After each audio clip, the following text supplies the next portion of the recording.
Bonjour.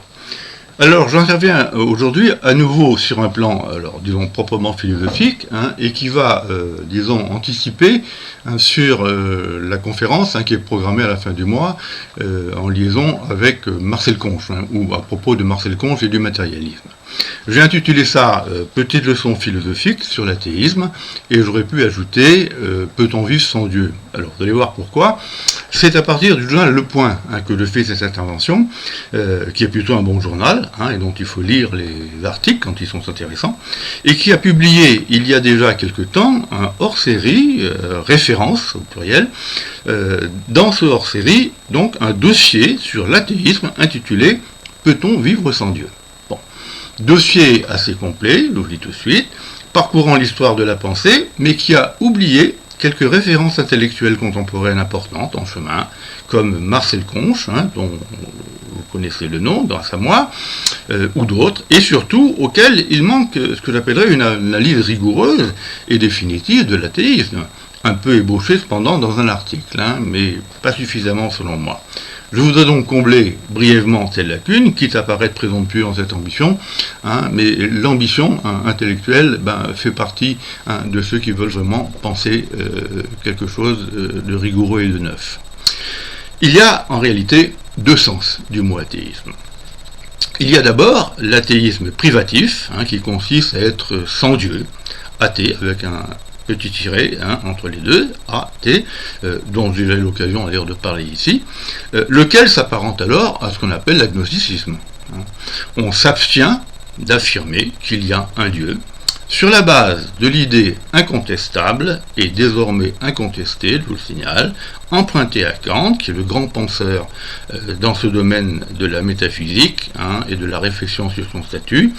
Donc, idée incontestable qu'on ne saurait démontrer rationnellement son existence, même si certains philosophes antérieurs à lui, comme Descartes, ou beaucoup de théologiens après lui, mais aussi avant lui, malheureusement, ont versé dans l'illusion qu'on le pouvait. Mais, autre idée, quand on a cette position, on s'abstient aussi d'y croire. Ce n'est pas tout à fait pareil, pour diverses raisons.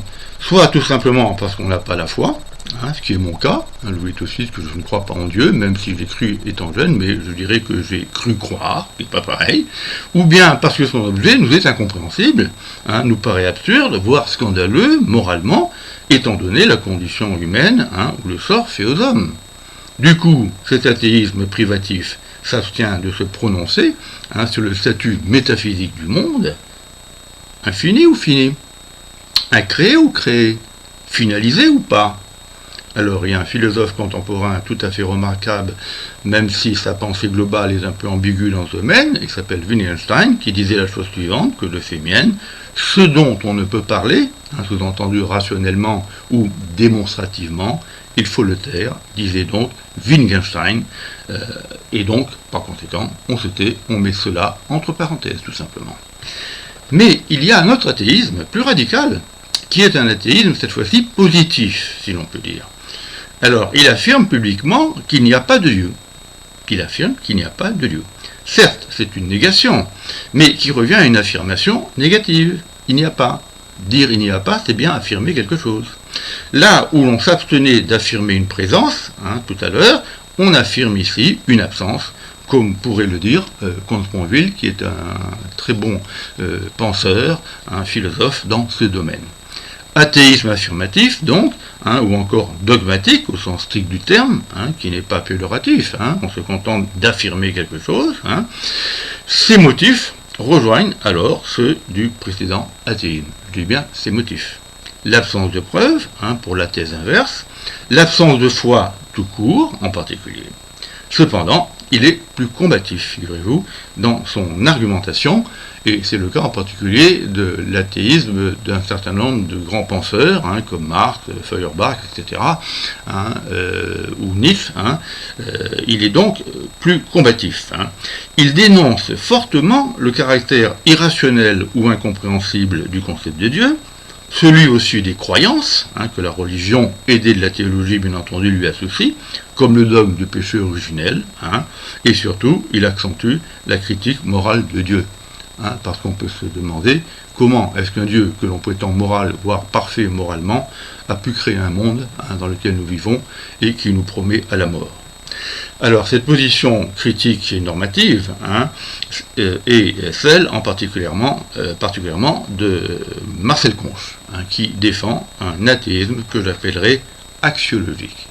Athéisme tout à fait remarquable et dont je vous reparlerai dans le détail à la fin de ce mois. Alors, ce n'est pas tant la condition humaine, avec la mort pour horizon, qu'il reproche à un hypothétique Dieu, je le dis quand même, mais j'y insiste, le sort fait aux hommes, le mal qu'ils subissent sans l'avoir voulu. Et je l'indique tout de suite, tout spécialement, ils ne supportent pas la souffrance des enfants, qui eux non plus n'ont rien fait pour la mériter, et qui pourraient justifier l'idée d'un Dieu méchant ou sadique. Et d'avoir dit cela dans un numéro très, très vieux déjà, les années 60, de la revue de l'enseignement philosophique, lui avait valu beaucoup de critiques. Or, pour lui, cela est incompatible, la souffrance des enfants, avec l'idée d'un Dieu parfait, et cela suffit pour lui à l'exclure définitivement. On comprendra que cet athéisme s'accompagne, bien entendu, ce nouvel athéisme, plus généralement d'ailleurs, d'une critique militante des religions, sauf chez Conche, qui est relativement tolérant à ce niveau-là, tant elle justifie ces religions et donc renforce le malheur humain par leurs croyances absurdes. Une autre dimension s'y ajoute pourtant, importante, qui distingue cet athéisme du précédent, de l'agnosticisme, de l'athéisme privatif.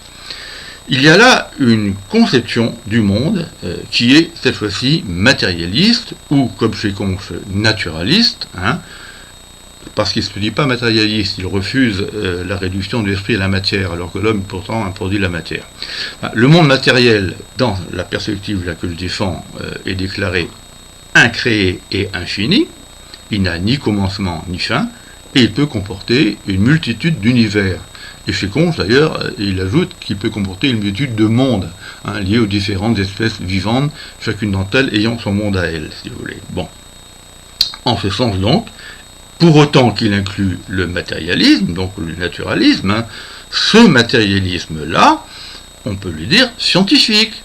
La science la plus développée implique en effet et impose le matérialisme à la suite de Darwin et de la biologie contemporaine la plus avancée. Je l'ai déjà indiqué sur cette chaîne, et je répète cette formule toute simple.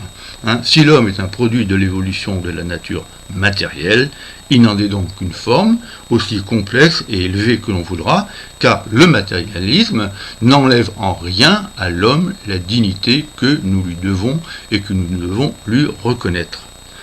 Dieu est absent dans cette considération, et l'athéisme, qui est consubstantiel à la science, l'athéisme se passe totalement, bien entendu, de Dieu. Ce matérialisme, donc, scientifique s'en passe aussi, et il récuse, bien entendu, son intervention dans l'enchaînement des processus naturels ou matériels dont l'homme est issu, pensée comprise, comme je l'ai dit. Sauf qu'il s'agit de bien comprendre le statut de ce matérialisme scientifique, pour ne pas verser dans ce que j'appellerais un scientisme illégitime. Vous voyez, il est bien une condition méthodologique de la science. La science se passe de Dieu. Voir son horizon de sens, pour citer librement de Nicolas, un ami philosophe à moi, et un autre absent, je vous signale, notoire de ce dossier, parce qu'il a pas mal parlé de cela, et du matérialisme en particulier, sans qu'on soit d'ailleurs tout à fait d'accord. Mais est-il, en tant que tel, ce matérialisme inhérent aux sciences, démontré scientifiquement, ce matérialisme athée? Non. Car c'est là que l'on retrouve la limite métaphysique de ce matérialisme qui se veut athée, même quand il refuse toute qualification métaphysique se prétendant seulement scientifique. Car là aussi, la thèse de l'infinité du monde ou de la nature et son caractère incréé est scientifiquement indémontrable, quoique dans la continuité de la science est donc infiniment probable. Le monde est indéfiniment connaissable, mais est-ce que ça veut dire qu'il est prouver qu'il est infini? La science ne peut se prononcer que sur le fini, et fût-ce, je le répète, indéfiniment, et elle ne peut pas se prononcer sur l'infini. Conche, là à nouveau, l'a très bien dit, je le cite intégralement, toute affirmation sur la totalité est métaphysique et donc indécidable, sous-entendu sur le terrain scientifique. On peut toujours imaginer, bien entendu, je dis bien imaginer, que la nature qui a créé l'homme, thèse matérialiste, dont se contente l'athéisme positif ou dogmatique, on peut imaginer que cette nature puisse elle-même avoir été créée par un éventuel Dieu, quitte à ne rien comprendre à cette hypothèse, bien entendu. Comme je l'ai suggéré, on aurait ainsi le schéma suivant, qui est à 3 termes, si vous voulez. Dieu, mis entre parenthèses, avec un point d'interrogation, entraîne nature qui entraîne l'homme. Vous voyez, Dieu crée la nature qui crée l'homme. Bon. La deuxième partie de cette affirmation à 3 termes, à savoir l'implication nature-homme est vraie, établie scientifiquement, et elle exclut Dieu au sens où elle en fait totalement abstraction. Elle est prise toute seule, positivement athée par contre. Par contre, la première partie que j'ai mise entre parenthèses, à savoir l'hypothèse de Dieu, cette première partie, qui pose une origine divine ultime de la nature, bien entendu, n'est ni prouvable, ni réfutable, et malgré ses difficultés internes s'agissant de Dieu, elle laisse la porte, il faut l'avouer, à un athéisme simplement privatif ou agnostique, que l'on ne peut pas récuser en toute rigueur des termes. Reste que la question coiffant ce dossier, que j'ai indiqué, je crois, tout à l'heure, a une réponse d'une grande simplicité et totalement évidente selon moi. Bien sûr que l'on peut vivre sans Dieu. Je répète, bien sûr que l'on peut vivre sans Dieu. Quelle idée que de se poser cette question que je trouve journalistique. L'homme, en général, n'a pas besoin de transcendance, quoi qu'en disent certains. Et même Macron, dont on sait qu'il est proche des religions, et surtout habité à titre personnel par la transcendance, il l'a dit clairement. Pour vivre, ce même homme a simplement besoin de satisfaire ses besoins matériels, au sens large du terme, sur la base des sciences et des techniques, sous toutes leurs formes. Il a besoin de dominer la nature et son histoire. Il a donc besoin d'actionner son intelligence, de la faire fonctionner. Il a aussi besoin pour vivre de ses rapports avec autrui, sans lesquels il n'est rien, nous sommes des êtres relationnels, de satisfaction affective, comme l'amour, de jouissances sensibles multiples, dont les satisfactions esthétiques sont pour moi un des sommets des satisfactions que la vie peut nous apporter. Et il a aussi besoin, je vous le dis tout de suite, de la philosophie, qui lui fait prendre conscience de tout cela, et qu'il peut vivre, par conséquent, en toute autonomie métaphysique. C'est un propos philosophique, mais que tout homme peut comprendre, si l'on se souvient que Gramsci disait que tout homme est philosophe. Il ne faut pas l'oublier. Bon. Pourquoi lui ajouter Dieu, à ce moment-là? Principe des religions monothéistes, qui ont toutes contribué au malheur de l'homme, j'ai eu l'occasion de le signaler déjà, et combien de grands penseurs humanistes ont insisté sur cela, et à quel point l'actualité des conflits interreligieux nous prouve aussi cela. Par contre, alors là il faut l'avouer, parce que je suis moi-même sensible à cette question, par contre, il est sans doute plus difficile de mourir en athée. Merci.